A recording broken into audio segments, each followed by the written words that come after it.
Telephone की घंटी बजी। मनमोहन पास ही बैठा था। उसने रिसीवर उठाया और कहा, hello, 44457। Sorry, wrong number. Manmohan ने रिसीवर रख दिया और किताब पढ़ने में मशगूल हो गया। ये किताब वो तकरीबन 20 मर्तबा पढ़ चुका था। इसलिए नहीं कि उसमें कोई खास बात थी। दफ्तर में जो वीरान पड़ा था, एक सिर्फ यही किताब थी जिसके आखिरी पन्ने कीड़े खा गए थे। एक हफ्ते से दफ्तर मनमोहन की तहवील में था, क्योंकि उसका मालिक, जो कि उसका दोस्त था, कुछ रुपया कर्जा लेने के लिए कहीं बाहर गया हुआ था। मनमोहन के पास चूंकि रहने के लिए कोई जगह नहीं थी, इसलिए फुटपाथ से आरिजी तौर पर वो इस दफ्तर में मुंतकिल हो गया था। और इस एक हफ्ते में वो दफ्तर की इकलौती किताब तकरीबन 20 मर्तबा पढ़ चुका था। दफ्तर में वो अकेला पड़ा रहता। नौकरी से उसे नफरत थी। अगर वो चाहता तो किसी भी फिल्म कंपनी में बतौर फिल्म डायरेक्टर के मुलाजिम हो सकता था, मगर वो गुलामी नहीं करना चाहता था। निहायत ही भरोसेमंद और शांत किस्म का आदमी था, इसलिए दोस्त यार उसके रोजाना खर्चे का बंदोबस्त कर देते थे। ये खर्चा बहुत ही कम था। सुबह 2 कप चाय, 2 टोस्ट, दोपहर में 2 फुलके और थोड़ा सा सालन, सारे दिन में 1 पैकेट सिगरेट और बस। मनमोहन का कोई अजीज या रिश्तेदार नहीं था। बेहद ही खामोशी पसंद इंसान था। कई दिन फाके से रह सकता था। उसके बारे में उसके दोस्त ज्यादा तो नहीं जानते थे। सिर्फ इतना पता था कि वो बचपन से ही घर छोड़ छाड़ कर निकल आया था और एक मुद्दत से बंबई के फुटपाथों पर आबाद था। जिंदगी में सिर्फ उसको एक ही हसरत थी, औरत की मोहब्बत। अगर मुझे किसी औरत की मोहब्बत मिल गई ना, तो मेरी सारी जिंदगी बदल जाएगी। दोस्त उससे कहते, काम तो तुम फिर भी ना करोगे। इस पे मनमोहन आह भर के जवाब देता, काम? मैं काम करने वालों का रोल मॉडल बन जाऊंगा। दोस्त उससे कहते, तो शुरू कर दो किसी से इश्क। अरे नहीं, मैं ऐसे इश्क का कायल नहीं जो मर्द की तरफ से शुरू हो। दोपहर के खाने का वक्त करीब आ रहा था। मनमोहन ने सामने दीवार पर घड़ी की तरफ देखा। टेलीफोन की घंटी बजना शुरू हुई। उसने रिसीवर उठाया और कहा, हेलो, 44457। 44457? जी हाँ। आप कौन हैं? मैं मनमोहन। फरमाइए। फरमाइए, किससे बात करना चाहती हैं आप? वो आपसे। मुझसे? जी हाँ, आपसे। क्या आपको कोई एतराज़ है? जी नहीं। आपने अपना नाम मदन मोहन बताया था। जी नहीं, मनमोहन। मनमोहन? आप बात करना चाहती थी मुझसे? जी हाँ। तो कीजिए। समझ नहीं आता क्या बात करूं। आप ही कुछ कीजिए ना बात। बहुत बेहतर। नाम अपना बता चुका हूँ।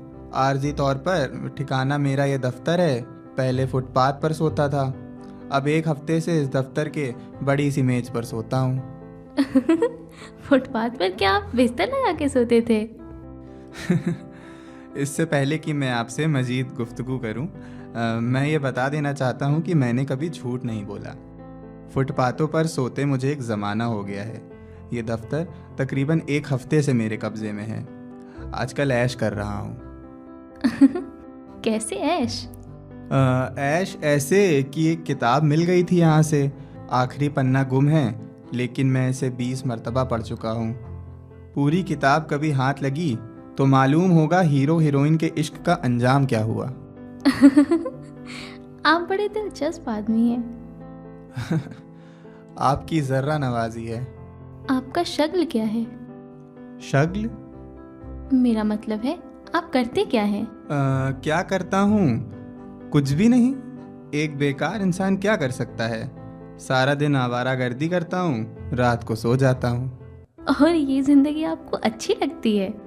ठहरिए, बात दरअसल ये है कि मैंने इस पर कभी गौर ही नहीं किया। अब आपने पूछा है तो मैं अपने आप से पूछ रहा हूँ कि ये ज़िंदगी तुम्हें अच्छी लगती है या नहीं। तो मिला कोई जवाब? जी नहीं। लेकिन मेरा ख्याल है कि ऐसी ज़िंदगी मुझे अच्छी लगती ही होगी, जबकि एक अरसे से बसर कर रहा हूँ। आपकी हंसी बड़ी खनकदार है। शुक्रिया। और सिलसिलाए गुफ्तगू वही खत्म हो गया। मनमोहन थोड़ी देर रिसीवर हाथ में लिए खड़ा रहा, फिर मुस्कुराकर उसे रख दिया और दफ्तर बंद कर चला गया। दूसरे रोज सुबह 8 बजे जब मनमोहन दफ्तर की बड़ी मेज पर सो रहा था, टेलीफोन की घंटी बजना शुरू हुई। जमाइयां लेते हुए उसने रिसीवर उठाया और कहा, हेलो, 44457। आदाब अर्ज मनमोहन साहब। आदाब अर्ज। ओ आप, आदाब अर्ज। आप गालिबन सो रहे थे? जी हाँ, यहाँ आकर मेरी आदत कुछ बिगड़ रही है।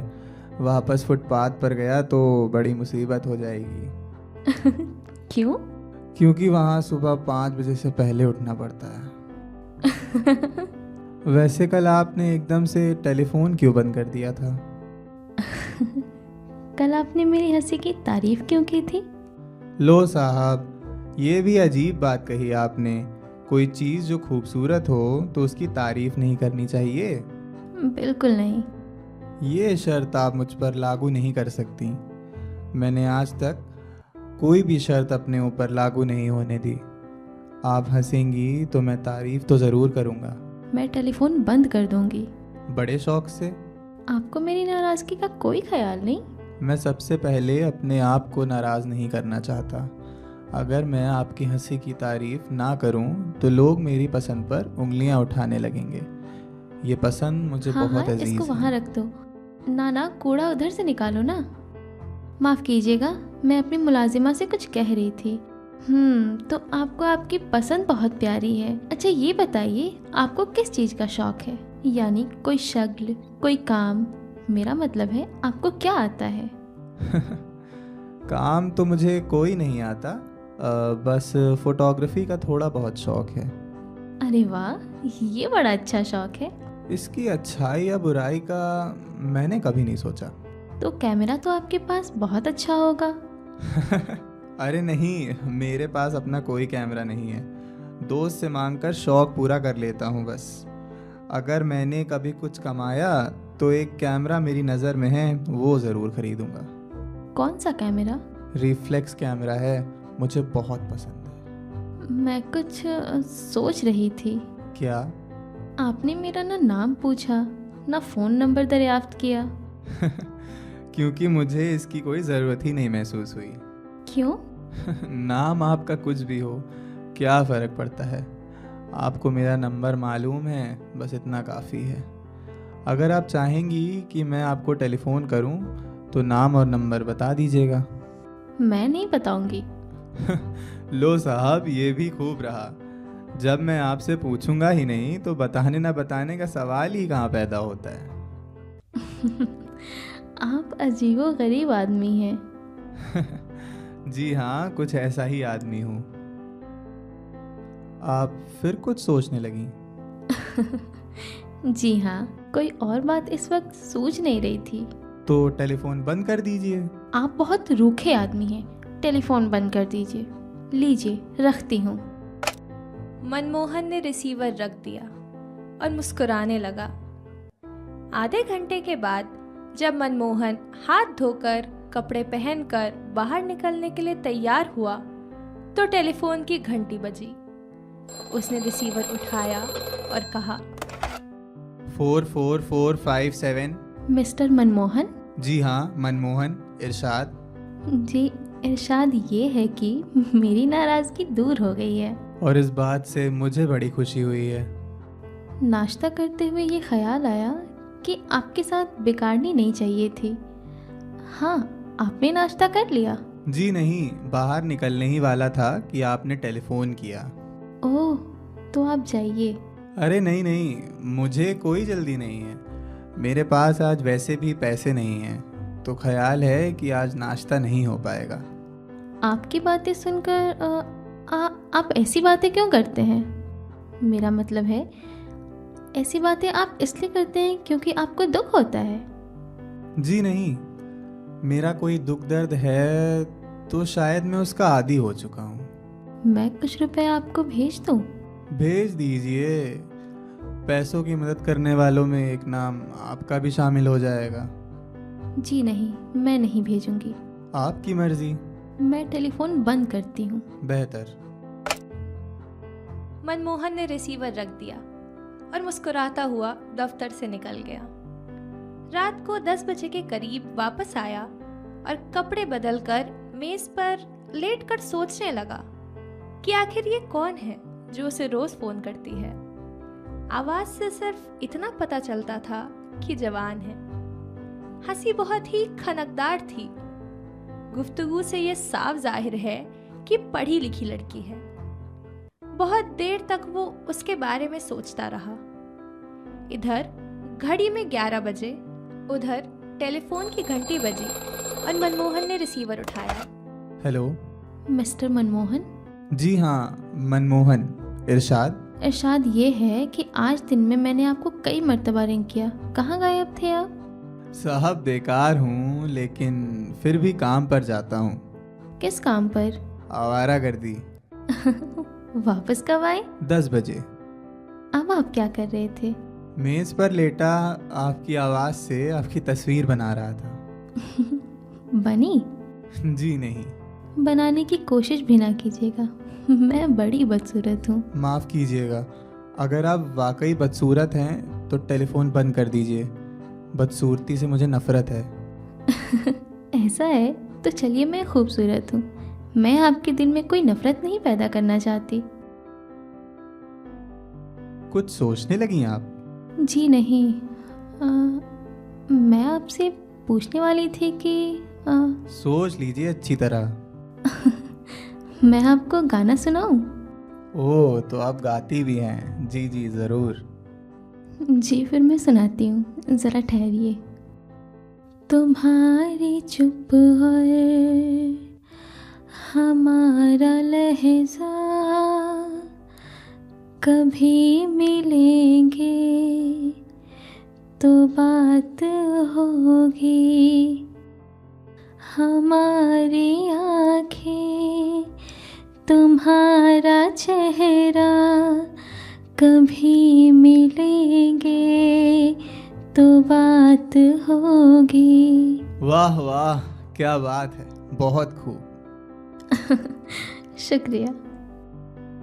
दफ्तर के बड़े मेज पर मनमोहन के दिल और दिमाग में सारी रात गालिब की गजलें गूंजती रहीं। सुबह जल्दी उठकर टेलीफोन का इंतजार करने लगा। तकरीबन 2.5 घंटा कुर्सी पर बैठा रहा, मगर टेलीफोन की घंटी ना बजी। जब मायूस हो गया तो एक अजीब सी तल्खी उसने अपने हलक पर महसूस करी। उठकर टहलने लगा। उसके बाद मेज पर लेट गया और कुढ़ने लगा। वही किताब जिसे वो 20 मर्तबा पढ़ चुका था उठाई और पन्ने पलटने शुरू कर दिए। यूं ही लेटे लेटे शाम हो गई। तकरीबन 7 बजे टेलीफोन की घंटी बजी। मनमोहन ने रिसीवर उठाया और तेजी से पूछा, कौन है? मैं? इतनी देर से तुम कहाँ थी? क्यों? मैं सुबह से यहाँ झक मार रहा हूँ। नाश्ता किया है ना, दोपहर का खाना खाया है। हालांकि मेरे पास पैसे मौजूद थे। मेरी जब मर्जी होगी मैं तब टेलीफोन करूंगी। देखो जी, ये सिलसिला बंद करो। टेलीफोन करना है तो एक वक्त तय करो। मुझसे इंतजार बर्दाश्त नहीं होता। आज की माफ़ी चाहती हूँ। कल से बाकायदा सुबह और शाम आपको फ़ोन आया करेगा। तो ठीक है। मुझे मालूम नहीं था आप इस कदर बिगड़े दिल हैं। माफ़ करना, इंतज़ार से मुझे बहुत कोफ्त होती है और जब मुझे किसी बात से कुफ्त होती है तो अपने आप को सज़ा देना शुरू कर देता हूँ। वो कैसे? सुबह तुम्हारा टेलीफोन नहीं आया, चाहिए तो ये था कि मैं चला जाता, लेकिन बैठा दिन भर अंदर ही अंदर कुढ़ता रहा। बचपना है साहब। काश मुझसे सुबह ये गलती ना होती। मैंने सुबह जानबूझकर टेलीफोन नहीं किया। क्यों? ये मालूम करने के लिए कि आप मेरा इंतज़ार करेंगे या नहीं। बहुत शरारती हो तुम। अच्छा, अब टेलीफोन बंद करो, मैं खाना खाने जा रहा हूँ। बेहतर। कब तक लौटिएगा? आधे घंटे तक। मनमोहन आधे घंटे के बाद खाना खाकर लौटा तो उसने फ़ोन किया। देर तक दोनों बातें करते रहे। उसके बाद उसने गालिब की एक गज़ल सुनाई। मनमोहन ने दिल से दाद दी। फिर टेलीफोन का सिलसिला यूं ही शुरू हो गया। अब हर रोज़ सुबह और शाम मनमोहन को उसका टेलीफोन आता। घंटी की आवाज़ सुनते ही वो टेलीफोन की तरफ लपकता। घंटों बातें जारी रहती। इस दौरान में मनमोहन ने उससे ना तो टेलीफोन का नंबर पूछा और ना उसका नाम। शुरू में उसने उसकी आवाज़ की मदद से उसकी शक्ल बनाने की कोशिश की, मगर अब वो जैसे आवाज़ से ही मुतमईन हो गया था। आवाज़ ही शक्ल थी, आवाज़ ही सूरत, आवाज़ ही जिस्म था और आवाज़ ही रूह। मोहन, तुम मेरा नाम क्यों नहीं पूछते? तुम्हारा नाम तुम्हारी आवाज़ है, जो कि बहुत खनकदार है। इसमें क्या शक है? अच्छा मोहन, ये बताओ, तुमने कभी किसी लड़की से मोहब्बत की है? नहीं। क्यों? इस क्यों का जवाब चंद लफ्ज़ों में नहीं दे सकता। मुझे अपनी ज़िंदगी का सारा मलबा उठाना पड़ेगा। अगर कोई जवाब ना मिले तो बड़ी कोफ्त होगी। अच्छा फिर छोड़िए, जाने दीजिए। टेलीफोन का रिश्ता कायम हुए तकरीबन 1 महीना हो गया। बिना नागा दिन में 2 मर्तबा उसका फ़ोन आता। इसी बीच मनमोहन को अपने दोस्त का खत आया कि कर्जे का बंदोबस्त हो गया है। 7-8 रोज में वो मुंबई पहुंचने वाला है। मनमोहन ये खत पढ़कर उदास सा हो गया। उसका टेलीफोन आया तो मनमोहन ने उससे कहा, मेरी दफ्तर की बादशाही अब चंद दिनों की मेहमान है। कर्जे का बंदोबस्त हो गया है, दफ्तर आबाद होने वाला है। तुम्हारे किसी और दोस्त के घर टेलीफोन नहीं? कई दोस्त हैं जिनके टेलीफोन हैं, मगर मैं तुम्हें उनका नंबर नहीं दे सकता। क्यों? मैं नहीं चाहता कि तुम्हारी आवाज़ कोई और सुने। वजह? मुझे बहुत जलन होती है। ये तो बड़ी मुसीबत हुई। क्या किया जाए? आखिरी दिन जब तुम्हारी बादशाहत ख़त्म होने वाली होगी तो मैं तुम्हें अपना नंबर दूंगी। ये ठीक है। मनमोहन की सारी उदासी दूर हो गई। वो उस दिन का इंतजार करने लगा कि दफ्तर में उसकी बादशाहत खत्म हो। अब फिर उसने उसकी आवाज़ की मदद से अपने मन में उसकी तस्वीर बनाने की कोशिश की। कई तस्वीरें बनी, मगर वो मुतमईन ना हुआ। उसने सोचा चंद दिनों की बात है। उसने टेलीफोन नंबर बता दिया तो वो उसे देख भी सकेगा। इसका ख्याल आते ही उसका दिल और दिमाग सुन्न हो जाता। मेरी जिंदगी का वो लम्हा कितना बड़ा लम्हा होगा जब मैं उसको देखूंगा। दूसरे रोज जब उसका टेलीफोन आया तो मनमोहन ने उससे कहा, तुम्हें देखने का शौक पैदा हो गया है। क्यों? तुमने कहा था ना कि आखिरी दिन जब यहाँ मेरी बादशाहत ख़त्म होने वाली होगी तो तुम मुझे अपना नंबर बता दोगी। कहा था? इसका यह मतलब है कि तुम मुझे अपना एड्रेस दे दोगी, मैं तुम्हें देख सकूंगा। तुम मुझे जब चाहो देख सकते हो, आज ही देख लो। नहीं नहीं नहीं, मैं ज़रा अच्छे लिबास में तुमसे मिलना चाहता हूँ। आज ही एक दोस्त से कह रहा था, वो मुझे सूट दिलवा देगा। तुम बिल्कुल बच्चे हो। सुनो, जब तुम मुझे मिलोगे तो मैं तुम्हें एक तोहफा दूंगी। तुम्हारी मुलाकात से बढ़कर और क्या तोहफा हो सकता है? मैंने तुम्हारे लिए कैमरा खरीद दिया है। इस शर्त पर दूंगी कि तुम पहले मेरी फ़ोटो उतारोगे। इस शर्त का फैसला मुलाकात पर करूँगा। अच्छा सुनो, मैं तुम्हें कल और परसों टेलीफोन नहीं कर सकूंगी। क्यों? वो इसलिए क्योंकि मैं अपने अजीज़ों के साथ बाहर जा रही हूँ। सिर्फ 2 दिन के लिए गैर हाजिर रहूंगी।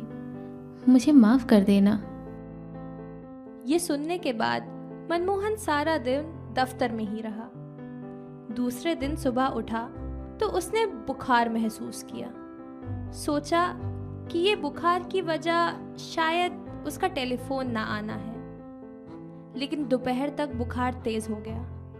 बदन तपने लगा, आंखों से चिंगारी फूटने लगी। मनमोहन मेज पर लेट गया। प्यास बार बार सताती थी। उठता और नल से मुंह लगाकर पानी पीता। शाम के करीब उसने अपने सीने पर बोझ महसूस किया। दूसरे रोज वो बिल्कुल निढाल था। सांस बड़ी दिक्कत से आती थी। सीने की दुखन बहुत बढ़ गई थी। कई बार उसे दौरे भी पड़े। बुखार की शिद्दत में वो घंटों टेलीफोन पर अपनी महबूबा की आवाज के साथ बातें करता रहा। शाम को उसकी हालत ज्यादा बिगड़ गई। धुंधलाई हुई आंखों से उसने घड़ी की तरफ देखा। उसके कानों में अजीबो-गरीब आवाजें गूंजने लगी, जैसे हजारों टेलीफोन साथ बोल रहे हों। सीने में घुंघरू बजने लगे। चारों तरफ आवाजें ही आवाजें थीं। चुनाचे जब टेलीफोन की घंटी बजी तो उसके कानों तक उसकी आवाज ना पहुंची। बहुत देर तक घंटी बजती रही। एकदम से मनमोहन चौंका। उसके कान अब सुन रहे थे। लड़खड़ाता हुआ वो उठा और टेलीफोन तक पहुंचा। दीवार का सहारा लेकर उसने कांपते हुए हाथों से रिसीवर उठाया और खुश्क होठों पर लड़की जैसी जबान फेर कर बोला,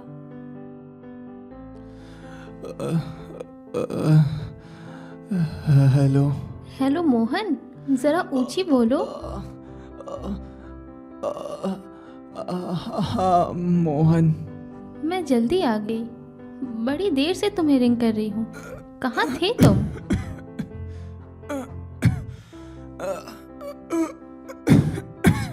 क्या हो गया है तुम्हें? मेरी बादशाहत खत्म हो गई है आज।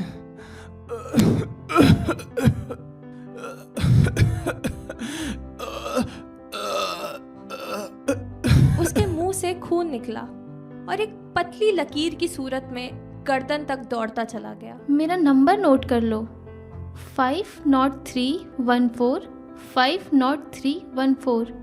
सुबह कॉल करना। ये कहकर उसने रिसीवर रख दिया।